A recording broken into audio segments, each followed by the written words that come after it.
बातमी आहे। ठाकरे बंधूंच्या युतीनंतर आता आणखी एक अपडेट समोर आलेली आहे, ती म्हणजे दोन्ही ठाकरे बंधूंचे चिरंजीव म्हणजे अमित ठाकरे आणि आदित्य ठाकरे हे सुद्धा एकत्रित प्रचार करणार आहेत आणि त्यांनी त्यासाठीची रणनीती बनवायला सुरुवात केलेली आहे।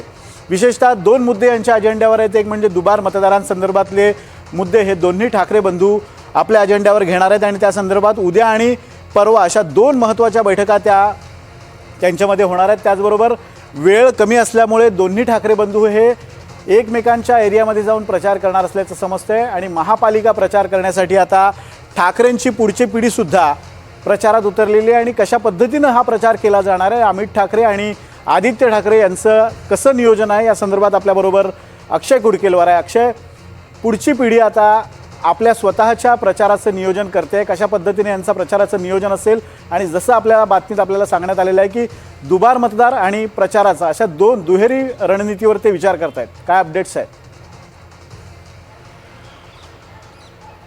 नाही, एकूण सगळ्यात महत्त्वाचं विनोदजी, आपण जर बघितलं तर राज ठाकरे उद्धव ठाकरे एकत्रित आल्यानंतर आता आदित्य ठाकरे आणि अमित ठाकरे यांच्याकडनं देखील येत्या सगळ्या महानगरपालिका निवडणुकीच्या प्रचारासाठी मोर्चे बांधणी केली जाते, त्याची रणनीती आखली जाते आहे। निवडणुकीच्या मुंबई आणि महाराष्ट्रात जर बघितलं तर 19 महानगरपालिका याच्या प्रचारासाठी मिळालेले फक्त जेमतेम आपण जर बघितलं 3 तारखेला जेव्हा उमेदवारी अर्ज मागे घेतले जाईल तेव्हापासून 13 तारखेपर्यंत 10 दिवसाचा कालावधी शिल्लक असणार। जर 30 तारखेपासून पकडला तर हा कालावधी 13 दिवसांचा असणार। 13 दिवसांमध्ये 19 महानगरपालिका आणि त्यामध्ये येणारे सगळे वॉर्ड पिंजून काढायचे असेल तर प्रचार ची योग्य ती आखणी केली पाहिजे आणि याचाच प्रयत्न या दोन्ही भावंडांच्या माध्यमातून केला जाणार आहे।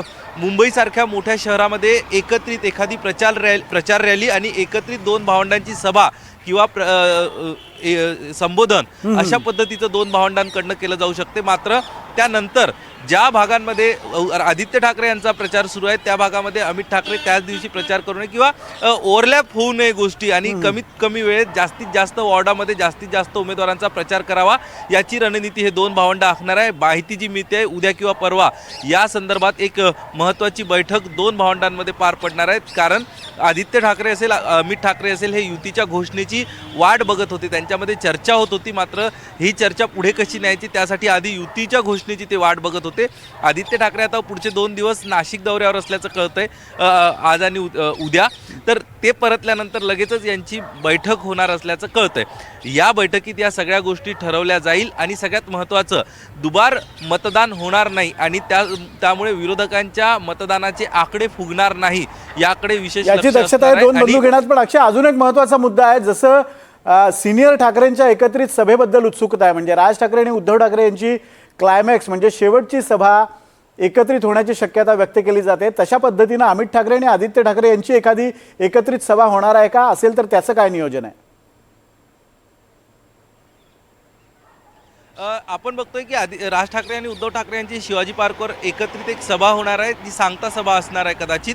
मात्र अमित ठाकरे आणि आदित्य ठाकरे देखील एकाच मंचावर आपल्याला बघायला मिळेल। कदाचित ती एखाद्या वेळेस प्रकट मुलाखत असू शकते, एखाद्या वेळेस एक कार्यकर्त्यांसोबतचा जनसंवाद असू शकते, युवा मतदारांना जे अभिप्रेत आणि अपेक्षित असेल तशा पद्धतीचा संवाद या दोन नेत्यांच्या माध्यमातून केला जाईल।